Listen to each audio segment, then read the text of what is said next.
Hello बच्चों, welcome to career planet. Myself Surendra Gurwani. Electrostatics में हम चैप्टर डिस्कस कर रहे थे इलेक्ट्रोस्टैटिक्स, और आज का हमारा टॉपिक है इलेक्ट्रिक डायपोल। ठीक है, तो अभी तक हमने पढ़ लिया था इलेक्ट्रिक फील्ड लाइंस तक तो हमने पढ़ लिया था। तो आज का नया टॉपिक बिल्कुल न्यू टॉपिक है, न्यू फिजिकल क्वांटिटी आपको पढ़ने को मिलेगी इसमें। तो स्टार्ट कर लेते हैं इलेक्ट्रिक डायपोल। अगर आप इस चैनल पर फर्स्ट टाइम विजिट कर रहे हैं तो चैनल को सब्सक्राइब जरूर करें और अपने फ्रेंड्स के साथ लाइक और फ्रेंड्स के साथ शेयर करें और लाइक भी करें। ठीक है, तो स्टार्ट कर लें। इलेक्ट्रोस्टैटिक्स का टॉपिक है इलेक्ट्रिक डायपोल। ठीक है, अब जैसा कि आपको डायग्राम में दिख रहा है डायपोल होता क्या है। डायपोल में आप देखोगे एक तरफ माइनस क्यू चार्ज, एक तरफ प्लस क्यू चार्ज। चार्ज कैसा है, अमाउंट में इक्वल है, अमाउंट में कैसा होगा, इक्वल होगा, बट नेचर वाइज कैसा है, ये माइनस है और वो प्लस है। ठीक है, तो दो चार्जेस लेने हैं जिनका अमाउंट बिल्कुल सेम होगा और उनकी नेचर एक दूसरे के अपोजिट होगी। तो इस कॉम्बिनेशन को हम बोलते हैं डायपोल। और ये दोनों चार्जेस के बीच में जो डिस्टेंस है ये स्मॉल डिस्टेंस होती है। स्मॉल डिस्टेंस लेते हैं, वेरी स्मॉल डिस्टेंस हम कह सकते हैं। जो 2a है इट इज़ वेरी स्मॉल, जो डिस्टेंस आएगी इट्स वेरी स्मॉल। ठीक है, इस कॉम्बिनेशन को हम बोलते हैं इलेक्ट्रिक डायपोल। ठीक, इसका एग्जाम्पल मैं आपको बता दूं। देखो इलेक्ट्रिक डायपोल का एग्जाम्पल, तो एग्जाम्पल में आप लिखोगे HCl, H plus Cl minus. अब आप समझ गए dipole H plus Cl minus equal opposite charge हो गया, और दोनों के बीच में जो डिस्टेंस है वो इनकी बॉन्ड लेंथ होती है, और बॉन्ड लेंथ आपको पता है बहुत कम होती है। तो बॉन्ड लेंथ के इक्वल डिस्टेंस, इसका मतलब दो चार्जेस तो हैं, अपोजिट भी हैं, इक्वल भी हैं, अपोजिट भी हैं, बट दोनों के बीच में डिस्टेंस काफ़ी कम है। राइट, तो H plus Cl minus, HCl से आप समझ जाएंगे एग्जाम्पल होता है डायपोल का। तो हम स्टार्ट कर लेते हैं इलेक्ट्रिक डायपोल की। सबसे पहले फर्स्ट हम पढ़ेंगे इसकी डेफिनेशन इलेक्ट्रिक डायपोल की। मैंने आपको समझाया इलेक्ट्रिक डायपोल क्या होता है। डेफिनेशन आप देखो, a system of two equal and opposite charges separated by small distance. मैंने कहा आपको डिस्टेंस कहती है small. System of two equal and opposite charges separated by small distance is called electric dipole. ठीक है, फिगर मैंने आपको बता दिया इलेक्ट्रिक डायपोल का, plus minus small distance. Clear. अब देखो, every dipole has a characteristics property called dipole moment. अब हमें पढ़ना है क्या है नेक्स्ट। अब डायपोल तो एक अरेंजमेंट हो गया, एक सिस्टम हो गया। जो फिजिकल क्वांटिटी हमें मिलेगी वो क्या है, डायपोल मोमेंट। ठीक है, हर डायपोल का एक डायपोल मोमेंट होता है जिसको आपको निकालने की जरूरत पड़ेगी, निकालना पड़ेगा, क्योंकि वो डायपोल मोमेंट उस डायपोल का एक कैरेक्टर होता है। राइट, तो लिखा हुआ देखो, every dipole has a characteristics property called dipole moment. और डायपोल मोमेंट क्या होता है देखो, it is defined as the product of magnitude of either charge, क्योंकि चार्ज तो कोई भी लो सेम है, product of magnitude of either charge and the separation between them charges. ठीक है, तो गिवन एज, तो डायपोल मोमेंट को मैं सबसे पहले बता दूं, डायपोल मोमेंट को लिखोगे किससे, डायपोल मोमेंट को लिखेंगे कैपिटल P से। राइट, तो आपको बताया जैसे क्या है, प्रोडक्ट है, प्रोडक्ट लिखना है मैग्नीट्यूड ऑफ आइदर चार्ज, कोई भी चार्ज लें, चार्ज क्या है Q है, इनटू डिस्टेंस क्या है 2a है। डिस्टेंस बिटवीन चार्जेस को हम डिनोट करते हैं 2a से। दोनों चार्जेस के बीच में डिस्टेंस क्या है 2a है, तो 2a से डिनोट कर दिया। ठीक है, अगर दोनों चार्जेस के बीच में डिस्टेंस हम लें, दोनों चार्जेस के बीच में डिस्टेंस हम ले लेते हैं d, तो आप d से भी लिख सकते हो। कई जगह आपको d मिलेगा, कई जगह 2a मिलेगा, बात एक ही है। सो Q इंटू 2a और Q इंटू d। ठीक है, d क्या है, distance between charges, separation between charges. तो आप क्या करोगे, दो चार्ज है, कोई भी एक चार्ज लो और दोनों के बीच का जो सेपरेशन है, डिस्टेंस है, उनको मल्टीप्लाई कर दो चार्ज से, तो आपको मिलेगा डायपोल मोमेंट। डायपोल मोमेंट एक फिजिकल क्वांटिटी होगी, और फिजिकल क्वांटिटी होगी तो आपको एक फॉर्मूला मिल गया। फॉर्मूला क्या है, Q इंटू डी। ठीक है, फॉर्मूले को देखते ही आपको दिमाग में आ जाना चाहिए इसकी यूनिट क्या होगी, चार्ज की कूलाम, डिस्टेंस की मीटर, कूलाम मीटर। ठीक है, तो यूनिट समझ में आ जाएगी, यूनिट हमें क्लियर है यहाँ तक। तो यूनिट के बाद हम कह सकते हैं इसका, हम क्या करेंगे, कैसी क्वांटिटी है, वेक्टर है, स्केलर है, इसका डायमेंशन फॉर्मूला क्या है वो देख लेते हैं हम। ठीक है, तो नेक्स्ट देखो पॉइंट्स में इंपॉर्टेंट पॉइंट्स कह दें। फर्स्ट पॉइंट है, it is a vector quantity directed from negative to positive. अब ध्यान से देखो, चार्ज को अगर मैं ड्रॉ करता हूं, ये है प्लस Q चार्ज, ये माइनस Q चार्ज है। ठीक है, तो जो डायपोल मोमेंट होगा एक वेक्टर क्वांटिटी है, और वेक्टर क्वांटिटी की डायरेक्शन आपको बताई गई है कहाँ से, नेगेटिव टू पॉजिटिव। तो ये डायपोल मोमेंट की डायरेक्शन होगी। डायपोल मोमेंट की वैल्यू हम पढ़ चुके हैं, कोई भी चार्ज इनटू डिस्टेंस, जो भी डिस्टेंस है चार्ज के बीच में वो आपको लेनी है 2a, ठीक है। और डिस्टेंस को 4 से मल्टीप्लाई करोगे डायपोल मोमेंट आएगा। और डायपोल मोमेंट की डायरेक्शन का पहला पॉइंट इंपॉर्टेंट है, इसकी डायरेक्शन होती है माइनस से प्लस, ठीक है। प्लस से माइनस नहीं है, माइनस से प्लस है, ध्यान रखें। अब देखो नेक्स्ट डायमेंशन फॉर्मूला लिखा हुआ है LTA, मतलब L1 T1 A1, मास तो है ही नहीं इसमें, तो डायमेंशन फॉर्मूला आप लिख सकते हो, क्योंकि आपको पता है चार्ज का डायमेंशन फॉर्मूला होता है A1 T1 और डिस्टेंस का होता है L1। इजीली लिख सकते हैं, चार्ज का A1 T1 है, डिस्टेंस से मल्टीप्लाई कर दो तो A1 T1 L1 आ गया। यूनिट आप देखो, यूनिट क्या होगी, कूलाम इंटू मीटर, क्योंकि चार्ज इंटू डिस्टेंस है। P की वैल्यू क्या है, कोई भी चार्ज ले लो दोनों में से, इंटू डिस्टेंस ले लिया 2a, तो charge into distance coulomb into metre, ठीक है। तो फॉर्मूला हमें पता होता है, तो फॉर्मूले से हम डायमेंशन तो इजीली निकाल सकते हैं और उसकी यूनिट भी इजीली निकाल सकते हैं, ठीक है।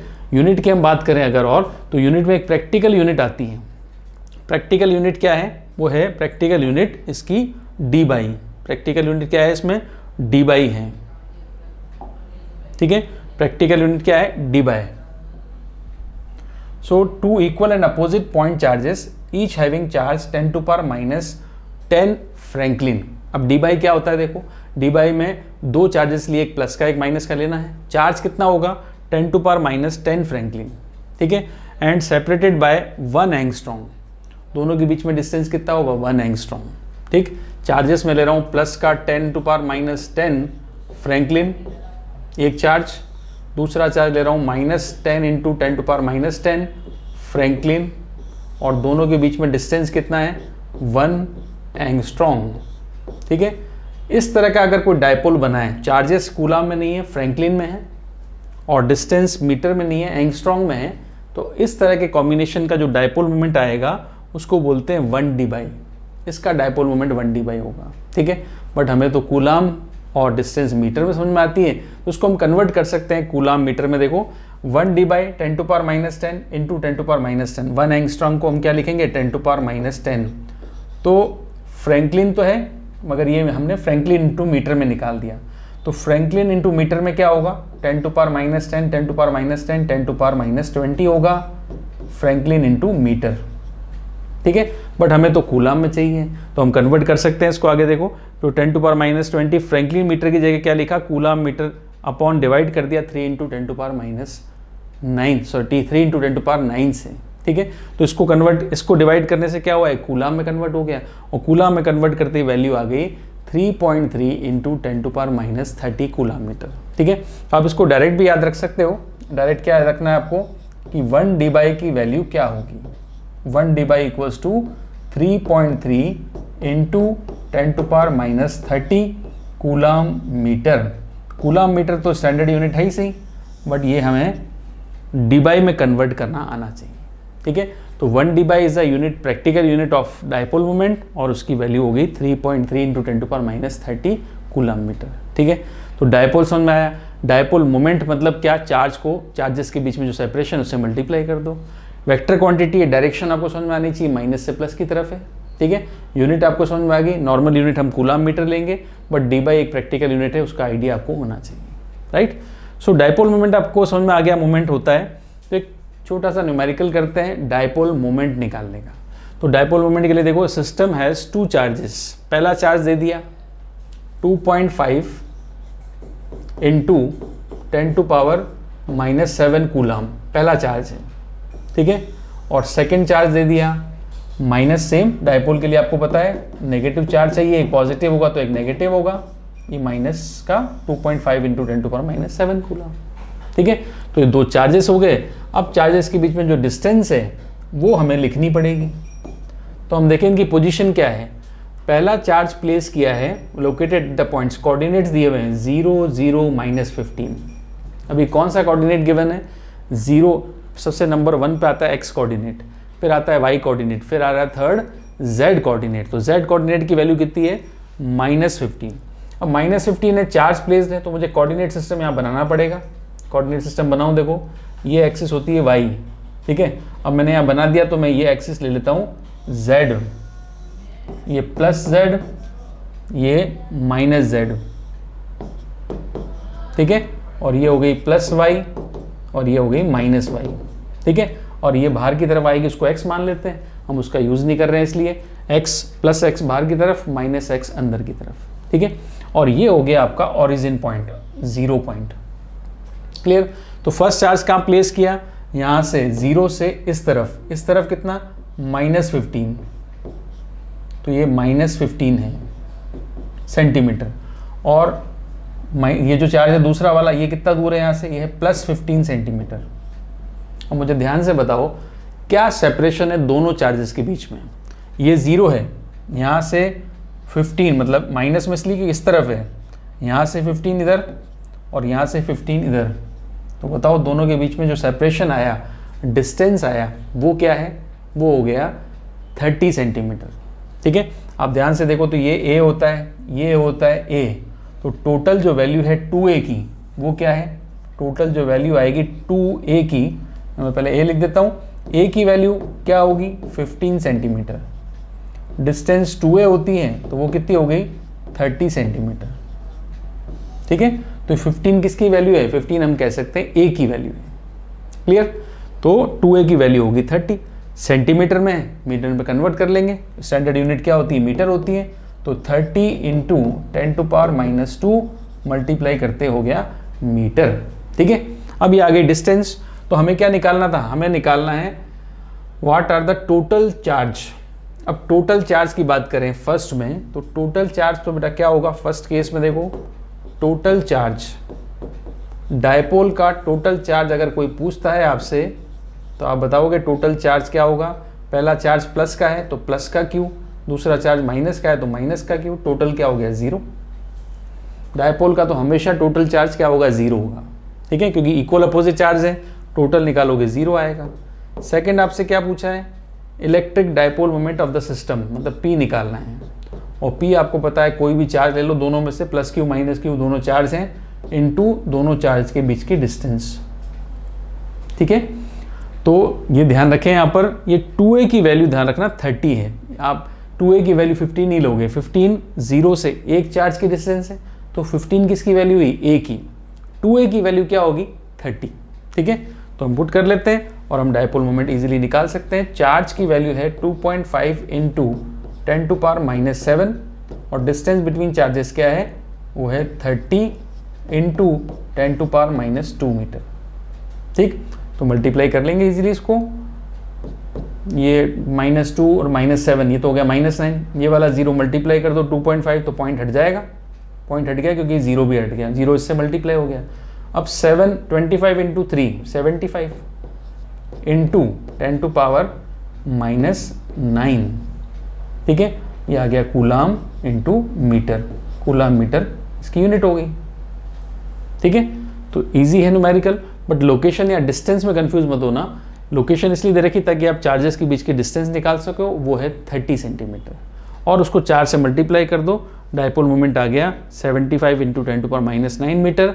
अब बताओ ये है QA और ये है QB, तो डायरेक्शन की बात एक बार फिर कर लेते हैं, बताओ dipole moment vector quantity, direction बताओ, QB से QA की तरफ कि QA से QB की तरफ, QA कैसा है प्लस का, QB कैसा है माइनस का, तो आपको पता है चार्ज जो है डायपोल मोमेंट की जो डायरेक्शन है वो माइनस चार्ज से प्लस चार्ज की होती है, तो हम लिखेंगे डायरेक्शन के लिए QB to QA, QB to QA, ठीक है, इस तरह से। क्लियर है आंसर, डायरेक्शन भी समझ में आ गई और डायपोल मोमेंट और टोटल चार्ज निकाल दिया इसमें। चलें आगे नेक्स्ट। अब देखो अगला टॉपिक क्या है, अगला टॉपिक है dipole placed in uniform electric field. अब डायपोल में आगे और पढ़ें, डायपोल तो पढ़ लिया, डायपोल मोमेंट हो गया, अब यहाँ डायपोल खत्म थोड़ी होगा, डायपोल से रिलेटेड और क्या टॉपिक्स दे रखे हैं वो हम पढ़ लेते हैं। जब डायपोल को किसी यूनिफॉर्म इलेक्ट्रिक फील्ड में रखते हैं तो क्या होता है वो हमें निकालना है, ठीक है। तो डायपोल को अगर आप यूनिफॉर्म इलेक्ट्रिक फील्ड में रखोगे तो क्या होता है वो देखो। सबसे पहले मैं बता दूं आपको, यूनिफॉर्म इलेक्ट्रिक फील्ड मतलब कांस्टेंट इलेक्ट्रिक फील्ड है। यूनिफॉर्म मतलब जो डिस्टेंस के साथ या टाइम के साथ चेंज नहीं होगा, तो ये इलेक्ट्रिक फील्ड यूनिफॉर्म है, इसको मैंने मान लिया E है। इस इलेक्ट्रिक फील्ड में मैंने कोई डायपोल प्लेस किया, ये डायपोल है, ठीक है, ये वाला डायपोल। तो ये हो गया प्लस क्यू चार्ज, ये है माइनस क्यू का चार्ज, ये पॉइंट हो गया ए और ये पॉइंट हो गया बी, ठीक है। तो ए बी पॉइंट्स पर दो चार्जेस प्लेस किए हैं, माइनस क्यू प्लस क्यू, और ई इलेक्ट्रिक फील्ड में इनको रख दिया, ठीक है। तो डिस्टेंस बिटवीन चार्जेस जो है वो हम ले लेते हैं 2 है। तो डायपोल मोमेंट क्या होगा इसका बता सकते हो? डायपोल मोमेंट को हम लिखते हैं P से, और P की वैल्यू क्या होगी? डायपोल मोमेंट P की वैल्यू हो जाएगी Q इंटू 2A। अब इसका मतलब 2A क्या है? डिस्टेंस है। What is 2A? Distance between charges.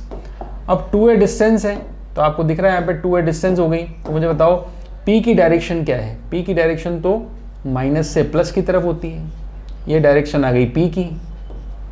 Electric field की डायरेक्शन ये रही, P की डायरेक्शन ये रही। तो ये जो एंगल दिया हुआ है, डायपोल यहाँ पर थीटा एंगल पर प्लेस्ड है।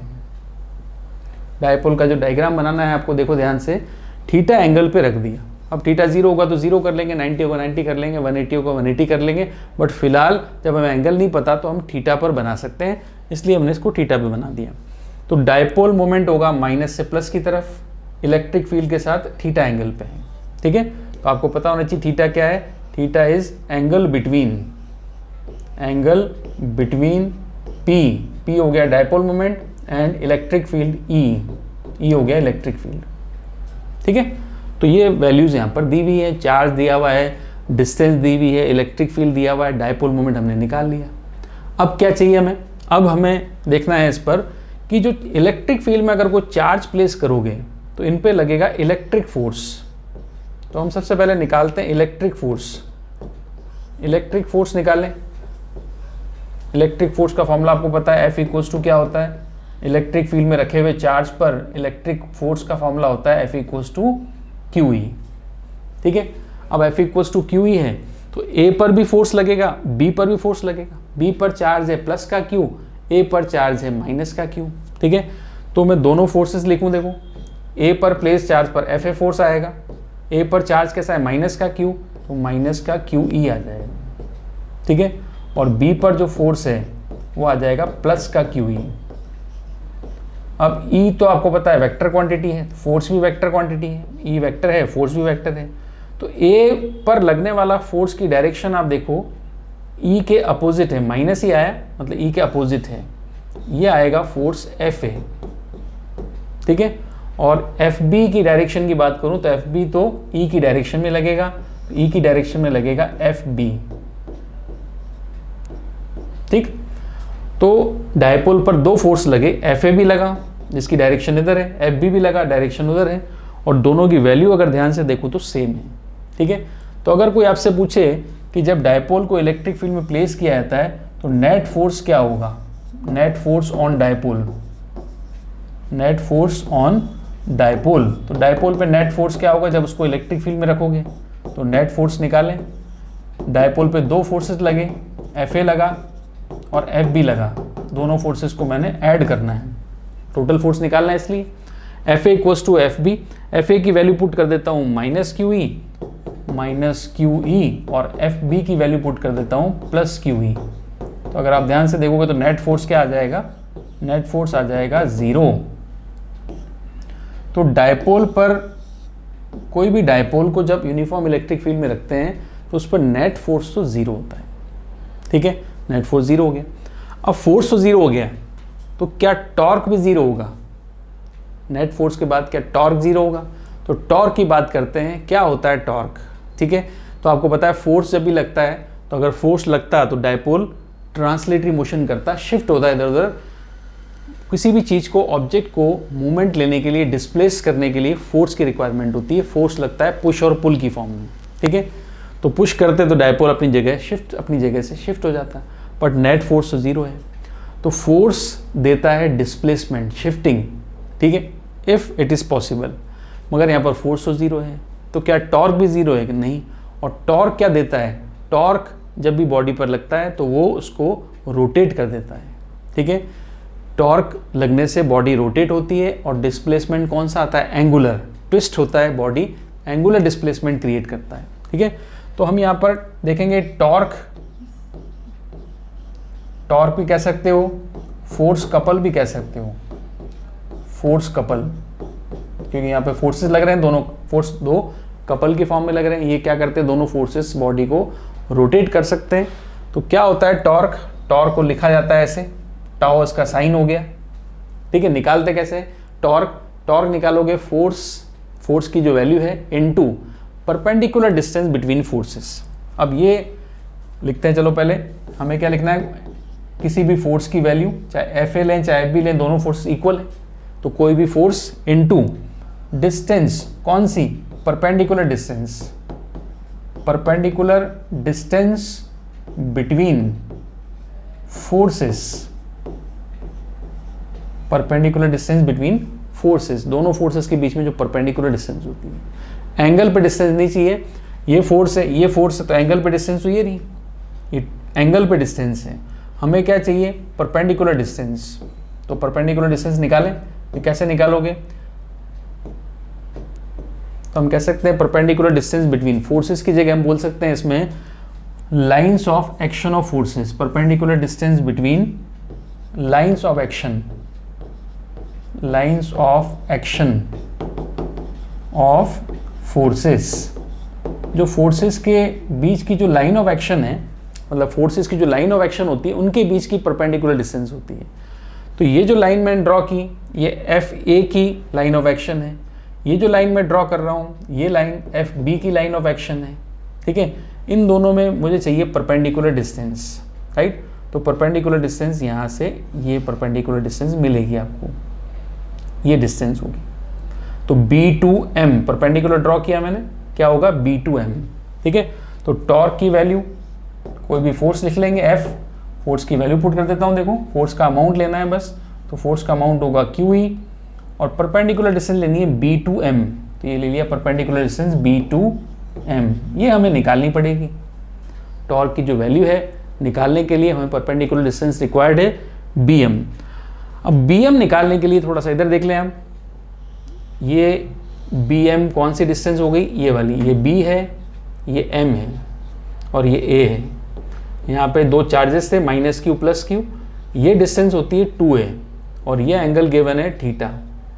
तो आप क्या करोगे, राइट एंगल ट्राइंगल है, ठीक है, डेफिनेटली 90 डिग्री का ट्राइंगल है, तो इसमें फंक्शन ले सकते हैं हम, लेंगे साइन थीटा।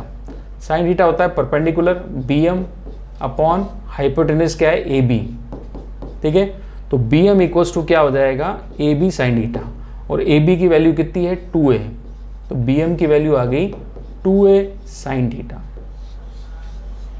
ठीक है। BM की वैल्यू क्या है 2A साइन थीटा। तो BM हमें रिक्वायर्ड है टॉर्क की वैल्यू निकालने के लिए, और टॉर्क की वैल्यू क्या है QE + QE इंटू BM। क्या है टॉर्क, ध्यान से देखो, फोर्स तो है QE, दोनों में से कोई फोर्स लेना था, ले लिया हमने QE, और परपेंडिकुलर डिस्टेंस क्या है BM, और BM की वैल्यू यहाँ से इस इक्वेशन से हम रख देंगे, ठीक है। ये आपकी फर्स्ट इक्वेशन है, ये आएगी सेकेंड इक्वेशन। तो BM की वैल्यू सेकेंड इक्वेशन से रख देंगे, क्या है 2A साइन थीटा। तो मैं रख सकता हूँ यहाँ पर टॉर्क की जगह, टॉर्क की वैल्यू क्या है यहाँ पर, चलो नेक्स्ट पेज पे लिख लेते हैं। टॉर्क की वैल्यू क्या थी QE, टॉर्क की वैल्यू थी QE force into perpendicular distance क्या है BM, ठीक है। और परपेंडिकुलर डिस्टेंस BM की वैल्यू फ्रॉम इक्वेशन 2 क्या है 2A साइन थीटा, ये वैल्यू हम यहाँ पुट कर देते हैं। तो टॉर्क की वैल्यू आ जाएगी QE और डिस्टेंस क्या आ गई 2A साइन थीटा, ठीक है। इस पर भी ध्यान से देखोगे तो Q और 2A ये आप एक साथ लिख दोगे, क्योंकि ये प्रोडक्ट है चार्ज इनटू डिस्टेंस, ये लिख दिया मैंने E और यहाँ लिख दिया साइन थीटा। तो बताओ Q इंटू 2A क्या होता है, ये हमने पढ़ लिया, डायपोल मोमेंट होता है। Q इंटू 2A क्या होगा, डायपोल मोमेंट। तो Q इंटू 2A की जगह मैं P पुट कर देता हूँ, तो टॉर्क की वैल्यू हो जाएगी PE sine theta. Torque equals to क्या आया PE साइन थीटा। ये टॉर्क लगता है डायपोल पर जो उसको रोटेट कर सकता है, ठीक है। तो torque equals to P sine theta आ गया। चलो अब इसको वेक्टर फॉर्म में लिखना चाहता हूँ मैं, तो वेक्टर फॉर्म में भी लिख सकता हूँ। वेक्टर फॉर्म में क्या हो जाएगा, साइन थीटा क्रॉस प्रोडक्ट में आता है, तो टॉर्क इक्वल्स टू हो जाएगा P cross E। Sine theta cross में आता है, कॉस थीटा डॉट में आता है, आपको कई बार बता चुका हूँ पहले भी मैं। तो यहाँ पे साइन है इसलिए डेफिनेटली क्रॉस आएगा, और ये दोनों वेक्टर हैं और टॉर्क भी वेक्टर है। अब अगर कॉस आता है कहीं पे तो ये जो रिजल्टेंट क्वांटिटी है स्केलर होती है, तो कॉस आता है स्केलर प्रोडक्ट में और साइन आता है वेक्टर प्रोडक्ट में। ठीक है, तो ये टॉर्क लगा P क्रॉस E जिसकी वजह से डायपोल रोटेट होगा। तो ये हमने पढ़ा कि डायपोल को इलेक्ट्रिक फील्ड में रखते हैं जब हम, तो उस पर नेट फोर्स तो क्या होता है 0, बट टॉर्क क्या होगा P क्रॉस E, टॉर्क होगा PE साइन थीटा। ठीक है, तो टॉर्क तक क्लियर है आपको यहाँ पर? तो टॉर्क तक आपको समझ में आ गया हो तो एक न्यूमेरिकल कर लेते हैं टॉर्क का। देखो ये तो हमने कर लिया था, ठीक है, ये वाला कर लेते हैं। An electric dipole with dipole moment, electric dipole with dipole moment 4 × 10⁻⁹ coulomb metre is aligned at 30 degree with the direction of uniform electric field. तो क्या क्या दिया हुआ देखो, डायपोल मोमेंट गिवन है 4 × 10⁻⁹ कूलम मीटर। ये न्यूमेरिकल एनसीईआरटी का है, इस पर फॉर्मूला मैंने बताया इसलिए आपको यहाँ पर हाथों हाथ न्यूमेरिकल करा रहा हूँ। फॉर्मूला आपको यूज़ हो जाएगा, फॉर्मूला यूज़ होगा तो थोड़ा और कॉन्सेप्ट क्लियर होगा। इलेक्ट्रिक फील्ड कितना है? इलेक्ट्रिक फील्ड है 5 × 10⁴ न्यूटन पर कूलम, और थीटा एंगल दे दिया आपको कि डायपोल अलाइन है इलेक्ट्रिक फील्ड के साथ 30 डिग्री पर। तो टॉर्क का फॉर्मूला भी आपने पढ़ा, क्या था? PE sine theta. तो फॉर्मूले में वैल्यू पुट करनी है, ईजी है भाई, फॉर्मूला लिखा, फॉर्मूले में वैल्यू जो पुट करनी है वो तो आपको दे ही दी, तो आप इजीली पुट कर सकते हो, कोई दिक्कत नहीं। P की वैल्यू 4 × 10⁻⁹, E की वैल्यू 5 × 10⁴, साइन थीटा साइन 30 की वैल्यू 1/2। ठीक है, तो 1/2 हो गया। तो आप देखोगे ध्यान से 2 से 4 कैंसिल कर दो 2 टाइम्स, तो ये हो जाएगा 10। तो यहाँ पर 10 4 था, एक 10 और आ गया 5 10⁻+5 और -9, कुल मिला के आंसर आया 10⁻⁴ न्यूटन मीटर। टॉर्क की यूनिट पता लगी, फोर्स इनटू डिस्टेंस होता है, तो फोर्स की न्यूटन और डिस्टेंस की मीटर, तो आंसर आ गया 10⁻⁴ न्यूटन मीटर। क्लियर? तो डायपोल मोमेंट पढ़ा, डायपोल मोमेंट को हम जब इलेक्ट्रिक फील्ड में रखते हैं, तो इलेक्ट्रिक फील्ड में रखने के बाद डायपोल मोमेंट को जब इलेक्ट्रिक फील्ड में रखोगे तो उस पर फोर्स तो 0 होगा, बट उस पर जो लगने वाला टॉर्क है वो होता है P साइन थीटा, और इसी वजह से हमने निकाला टॉर्क P साइन थीटा। ठीक है, चलो आगे। अब आगे चलें इसमें, तो हमसे और क्या पूछा है इसमें, देखो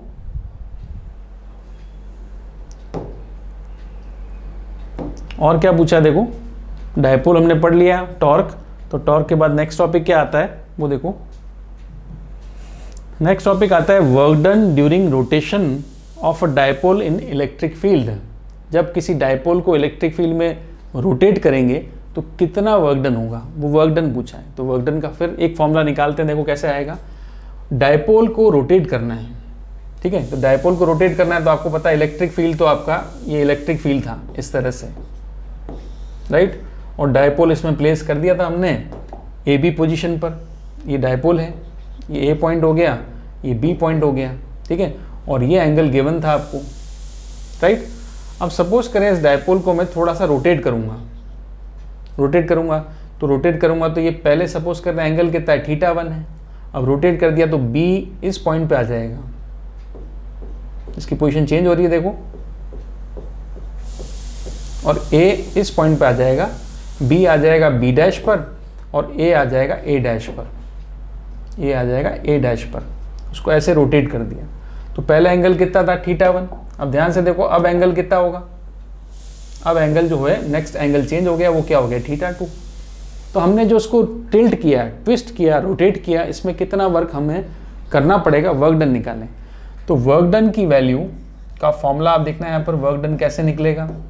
वर्क डन आएगा W इक्वल्स टू होगा integration of torque d theta, integration of torque d theta. तो टॉर्क की वैल्यू हमें पुट करनी पड़ेगी, टॉर्क इनटू डिस्प्लेसमेंट, इसको बोलते हैं वर्क डन, ठीक है। तो W equals to torque d theta, ये फॉर्मूला हम लगाएंगे, और θ1 से θ2 लिमिट्स क्या लगाएंगे, θ1 से θ2, कहाँ से कहाँ तक रोटेट किया, θ1 से θ2 तक। तो टॉर्क की वैल्यू क्या होगी, टॉर्क की वैल्यू हमें पता है वो है P साइन थीटा, रख दें यहाँ पर, और डी थीटा यहाँ पर हमें थीटा के रेस्पेक्ट में इंटीग्रेशन करना है, लिमिट्स भी थीटा की फॉर्म में पुट करनी है, θ1 टू θ2। अब मुझे बताओ साइन थीटा का इंटीग्रेशन क्या होता है, करना पड़ेगा। पी तो कांस्टेंट है, बाहर ले लेंगे। साइन थीटा का इंटीग्रेशन पी तो बाहर ले लिया। साइन थीटा का इंटीग्रेशन होता है माइनस कॉस थीटा, सही है, minus cos theta sine theta का इंटीग्रेशन होता है। और लिमिट्स क्या लगाई, θ1 से θ2। अब हम क्या करें, लिमिट्स पुट कर लेते हैं। तो लिमिट्स पुट कर लेंगे तो क्या होगा, माइनस पहले मैंने बाहर ले लिया, माइनस पी, ये आ जाएगा अपर लिमिट। पहले अपर लिमिट क्या होती है, θ2, लोअर लिमिट क्या होगी, θ1, तो cos θ2 माइनस cos θ1, ठीक है। तो ये वर्क डन का फॉर्मूला है। अब ये माइनस बाहर, माइनस साइन जो है ये बाहर है, ये थोड़ा ठीक नहीं लग रहा है, तो इसको क्या करें हम अंदर मल्टीप्लाई कर देते हैं। तो माइनस साइन जब अंदर जाएगा तो अंदर क्या चेंज करेगा, ये माइनस इससे मल्टीप्लाई होगा तो ये माइनस का हो जाएगा, और ये माइनस जब इससे मल्टीप्लाई होगा तो ये प्लस का हो जाएगा, ठीक है। तो देखो आप, हम इसको अब थोड़ा सा चेंज करके लिख देंगे, यहाँ लिख देंगे θ1 और यहाँ लिख देंगे θ2, W equals to P cos θ1 minus cos θ2, ठीक है। तो ये वर्क डन का फॉर्मूला है डायपोल के लिए। डायपोल को जब इलेक्ट्रिक फील्ड में रखकर ट्विस्ट करेंगे तो एंगल के हिसाब से θ1 से θ2 तक का वर्क डन आपने यहाँ पे निकालना, ठीक है। अब आप ध्यान से देखोगे कि डायपोल कितने 30 डिग्री पे, 30 से रोटेट कर दिया 60 पर, तो 30 यहाँ 60 वहाँ, ठीक है। 30 पर दिया हुआ था, 30 से रोटेट करके 90 पर लिया है, तो 30 यहाँ 90 वहाँ पुट कर लोगे, वर्क डन कैलकुलेट कर सकते हैं। P की value dipole moment, E electric field given होगा, एंगल की वैल्यू आपको यहाँ पे पुट करनी है, ठीक है। तो ये फॉर्मूला एक और हमने पढ़ा, ये था work done during rotation of dipole in electric field. अब एक फॉर्मूला तो ये हो गया, एक और फॉर्मूला देखो, एक और क्वांटिटी देखो, वो है इलेक्ट्रोस्टैटिक पोटेंशियल एनर्जी। जब डायपोल को हम वर्क डन करेंगे, डायपोल को जब हम रोटेट करेंगे, तो आपको पता है वर्क डन हमेशा एनर्जी की फॉर्म में स्टोर होता है। तो electrostatic potential energy equals to क्या आएगा, इसके लिए हम लिखेंगे electrostatic potential energy equals to, क्या लिखेंगे, इक्वल्स टू होता है, इसको लिखेंगे एनर्जी को, पहले मैं बता दूं, एनर्जी को यू से लिखोगे और इक्वल्स टू क्या होगा, work done, equals to work done, ठीक है। तो हमें चाहिए electric potential energy U, U equals to क्या होगा, डब्ल्यू, और यू और डब्ल्यू की वैल्यू हमें पता है पी, डब्ल्यू की वैल्यू हमें पता है टॉ डी थीटा, ठीक है। वो डायपोल जिस पोजीशन पे होगा उस पोजीशन के लिए हम बात कर रहे हैं, ठीक है। तो टॉर्क की वैल्यू क्या है, पी साइन थीटा, तो पी साइन थीटा रख दिया टॉर्क, और ये डी थीटा इसके रेस्पेक्ट में इंटीग्रेशन करना है। तो सिमिलर इंटीग्रेशन है, सिमिलर कॉन्सेप्ट है। साइन थीटा का इंटीग्रेशन सबको पता है, अभी लिखाया था, अभी बताया था, वो था माइनस कॉस थीटा, ठीक है। तो एनर्जी की वैल्यू क्या आ गई, एनर्जी की वैल्यू आ गई माइनस पी कॉस थीटा। अब वर्क डन और इसमें डिफरेंस क्या है कि वर्क डन तो क्या होता है, वर्क डन जब करेंगे हम तो उसको शिफ्ट करना पड़ता है, उसका एंगल बदलना पड़ता है, और हमें चाहिए पोटेंशियल एनर्जी। तो पोटेंशियल एनर्जी के लिए हम बोलेंगे उसको थीटा एंगल पे जब प्लेस किया। आप देखो डायपोल सपोज करें, पहले डायपोल इस तरह से था, ए ये रहा, बी ये रहा, ठीक है। तो डायपोल इस तरह से था, अब इसको शिफ्ट करके इस पोजीशन पे लिया है, तो ये ए और ये बी, इसका मतलब वो इलेक्ट्रिक फील्ड के साथ किसी पर्टिकुलर एंगल पे है ना। इलेक्ट्रिक फील्ड ऐसे दे रखा है आपको, तो इलेक्ट्रिक फील्ड के साथ कितने एंगल पे उसको प्लेस किया हुआ है, थीटा एंगल पे। तो जब ये इसकी पोजीशन होगी थीटा एंगल पे, उसकी एनर्जी तब निकालनी है हमको, ठीक है। तो अलग अलग एंगल पे, जब ये इस पोजीशन पे था तो एंगल क्या होगा, 0 डिग्री, ध्यान रखना, इस हॉरिजेंटल पोजीशन पे होगा तो इलेक्ट्रिक फील्ड के साथ एंगल क्या होगा, 0 डिग्री। इस पोजीशन पे एनर्जी अलग आएगी u1, थीटा एंगल पे पोजीशन अलग आएगी u2, ठीक है। जब ये 90 डिग्री पे चला जाएगा तो इसकी पोजीशन अलग आएगी। डायपोल जब ऐसे प्लेस कर दोगे, ये ए हो गया, ये बी हो गया, ठीक है, तो यहाँ पे एंगल क्या हो जाएगा, 90 हो जाएगा। तब यहाँ पे उसकी एनर्जी अलग आएगी u3। भाई अलग अलग पोजीशन पे अलग अलग एनर्जी आएगी ना, तो पोजीशन के हिसाब से हमें क्या पुट करना है, एंगल। अब लास्ट में देखो u इक्वल्स टू क्या है, माइनस पी कॉस थीटा। क्या यहाँ पर भी कॉस थीटा, यहाँ पर भी हम क्या वेक्टर मल्टीप्लिकेशन कर सकते हैं, मगर कॉस आया है तो कॉस की वजह से कौन सा वेक्टर प्रोडक्ट होता है, वेक्टर्स का कौन सा प्रोडक्ट होता है, उसको बोलते हैं स्केलर प्रोडक्ट। तो देखो यहाँ पर मैं लिखूंगा माइनस पी कॉस थीटा आता है डॉट में, तो माइनस पी डॉट ई, और ये किसकी वैल्यू है, यू की, और आपको पता है यू एनर्जी है, एनर्जी तो स्केलर क्वांटिटी है, ठीक है। तो स्केलर क्वांटिटी का रिलेशन क्या आएगा, माइनस पी डॉट ई, ठीक है। तो आपने वर्क डन पढ़ लिया, टॉर्क पढ़ लिया, electrostatic potential energy of dipole उसकी वैल्यू पढ़ ली माइनस पी डॉट ई, ठीक है। अब जैसा कि मैं बता रहा था, अलग अलग पोजीशन की हम बात करें तो अलग अलग पोजीशन पे इनकी वैल्यू क्या होती है वो हम देख लेते हैं, अलग अलग पोजीशन पे। ठीक है, तो पोजीशन का मतलब आपको रिक्वायर्ड है एंगल। पोजीशन का मतलब क्या है? एंगल, किस एंगल पे प्लेस्ड है इलेक्ट्रिक फील्ड के साथ। ठीक है, उस एंगल पे आपको बताना है कि टॉर्क की वैल्यू क्या होगी। सबसे पहले टॉर्क निकाल लेंगे। ठीक है, टॉर्क की वैल्यू निकाल लेंगे तो फिर हम निकाल लेंगे उसकी एनर्जी क्या होगी, उस पोजीशन पे उसकी एनर्जी क्या होगी। ठीक है, और एनर्जी जब निकाल लोगे तो हम बात करेंगे उसके इक्विलिब्रियम की पोजीशन की। इक्विलिब्रियम कौन सा है? इक्विलिब्रियम जो मिलेगा उसको डायपोल को, अगर वो इक्विलिब्रियम में है तो कैसा इक्विलिब्रियम है। ठीक है, तो यहाँ पे बात करते हैं। देखो सबसे पहले पोजीशन, हमारे पास 3 पोजीशन बनेगी, 3 एंगल बनेंगे। पहला हम लेंगे थीटा इक्वल्स टू 0 डिग्री, जब डायपोल और इलेक्ट्रिक फील्ड एक ही डायरेक्शन में होंगे। दूसरा हम लेंगे 90 डिग्री, जब डायपोल और इलेक्ट्रिक फील्ड परपेंडिकुलर होंगे। तीसरा हम लेंगे थीटा 180 डिग्री, जब डायपोल और इलेक्ट्रिक फील्ड एक दूसरे के परपेंडिकुलर होंगे तब। ठीक है, चलो निकालते हैं थीटा 0। अब थीटा 0, अच्छा वैल्यू बता दूं, टॉर्क की वैल्यू तो सबको पता है, टॉर्क की वैल्यू है P साइन थीटा, और एनर्जी की वैल्यू भी पता है सबको, वो है -P cos थीटा। अब यहाँ पर वैल्यू देखना, अलग अलग केसेस की बात कर रहा हूँ, अलग अलग पोजीशन से अलग अलग केसेस हैं, इन केसेस पे इनकी क्या वैल्यू मिलेगी वो हमें देखना है।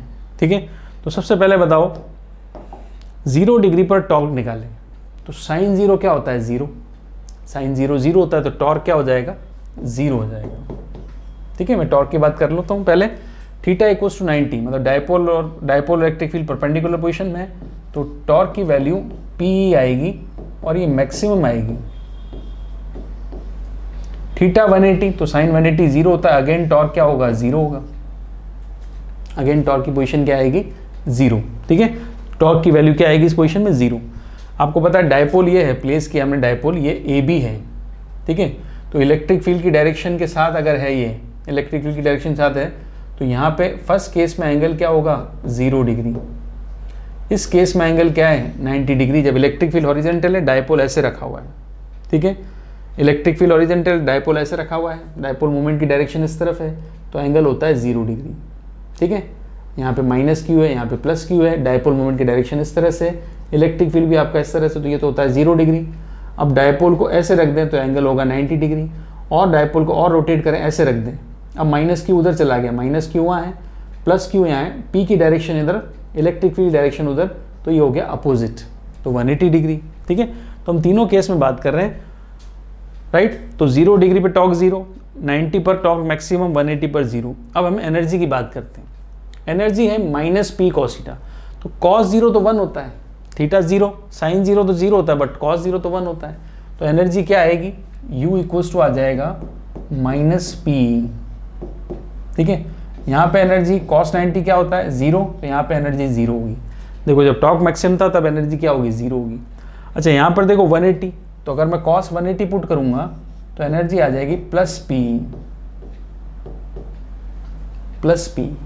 ठीक है, चलिए अब यहाँ पर देखो -P, यहाँ पे +P, तो +P वाले को तो बोलेंगे मैक्सिमम, ये एनर्जी क्या है? मैक्सिमम है, और -P वाले को क्या बोलेंगे? मिनिमम, और यहाँ पे तो 0 है, 0 से भी कम चलेगी, देखो माइनस में मिनिमम। ठीक है, अब देखो लास्ट केस में ये इंपॉर्टेंट है, आपसे पूछा जाता है कि इक्विलिब्रियम का जो केस है, यहाँ इक्विलिब्रियम के जो टाइप है वो 2 तरह के होते हैं, एक होता है स्टेबल इक्विलिब्रियम, एक होता है अनस्टेबल इक्विलिब्रियम। तो किस पोजीशन पे या किस एंगल पे स्टेबल इक्विलिब्रियम मिलेगा और किस पोजीशन पे अनस्टेबल मिलेगा वो आपको बताना है। ठीक है, तो आप देखो थीटा 0 डिग्री, टॉर्क 0 है, टॉर्क 0 है तो मतलब डेफिनेटली इक्विलिब्रियम होगा जब किसी ऑब्जेक्ट पर फोर्स या टॉर्क 0 होता है, मतलब ना तो उस पर कोई फोर्स लग रहा है ना उस पर कोई टॉर्क लग रहा है, तो वो क्या होता है? वो होता है इक्विलिब्रियम में। ठीक है, तो फिर टॉर्क तो 0 है, इसका मतलब डेफिनेटली इक्विलिब्रियम तो है, मगर एनर्जी क्या है? मिनिमम। तो जब एनर्जी मिनिमम होती है, मिनिमम एनर्जी है, तो डायपोल की एनर्जी मिनिमम होती है, तब इक्विलिब्रियम कौन सा होता है? स्टेबल। तब कौन सा इक्विलिब्रियम मिलेगा? स्टेबल। भाई स्टेबिलिटी आती है मिनिमम एनर्जी से, अगर एनर्जी ज़्यादा होगी तो स्टेबिलिटी कम हो जाएगी, एनर्जी ज़्यादा है तो स्टेबिलिटी अपने आप वैसे ही कम हो जाएगी, ठीक है। जिसमें जहाँ एनर्जी कम होती है, नेगेटिव में होती है, तब वो स्टेबल होता है, वो स्टेबिलिटी बनाता है, क्योंकि एनर्जी नहीं है तो उसका मूवमेंट या उसकी पोजीशन चेंज करने का सवाल नहीं, ठीक है। क्योंकि स्टेबल इसलिए क्योंकि एनर्जी मिनिमम है, या एनर्जी मिनिमम है इसलिए स्टेबल है, दोनों बातें एक दूसरे से रिलेटेड हैं, ठीक है। स्टेबल को अनस्टेबल करना है तो एनर्जी की जरूरत पड़ेगी, वो है ही नहीं हमारे पास, क्लियर। अब देखो नेक्स्ट, 90 पर टॉर्क लग रहा है। जब टॉर्क लग रहा है तो डायपोल क्या होगा, उस समय रोटेट हो रहा होगा, उस समय कोई इक्विलिब्रियम नहीं होता है, हम लिखेंगे no equilibrium, no equilibrium. 90 degree मत कहते ना इक्विलिब्रियम में है, नहीं है, इक्विलिब्रियम में है ही नहीं, ठीक है। अच्छा 180 पर टॉर्क जीरो, एनर्जी क्या है, मैक्सिमम है। जब एनर्जी मैक्सिमम होती है तब जो इक्विलिब्रियम आएगा वो आएगा अनस्टेबल। भाई बहुत ज़्यादा एनर्जी है तो स्टेबिलिटी कहाँ से आएगी, एनर्जी ज़्यादा होती है तो क्या होता है, उसका मूवमेंट का चांस मैक्सिमम है, वो अपनी शिफ्टिंग का चांस मैक्सिमम है, वो अपनी जगह, अपनी डिस्प्लेसमेंट, अपनी पोजीशन चेंज कर सकता है, तो वो इक्विलिब्रियम तो है बट वो कैसा है, अनस्टेबल है, बहुत जल्दी बदलने वाला है, ठीक है, इसलिए इसको कहते हैं अनस्टेबल, राइट। तो आज का लेक्चर हमने इतना ही पढ़ेंगे। डायपोल के बारे में हमने पढ़ा, डायपोल हमने स्टार्ट किया आज, अभी डायपोल खत्म नहीं हुआ है। डायपोल के बारे में हमने पढ़ा तो डायपोल की वर्क डन, एनर्जी और ये पोजीशन हमने निकाल ली। डायपोल के बारे में आगे पढ़ेंगे नेक्स्ट वीडियो में, ठीक है।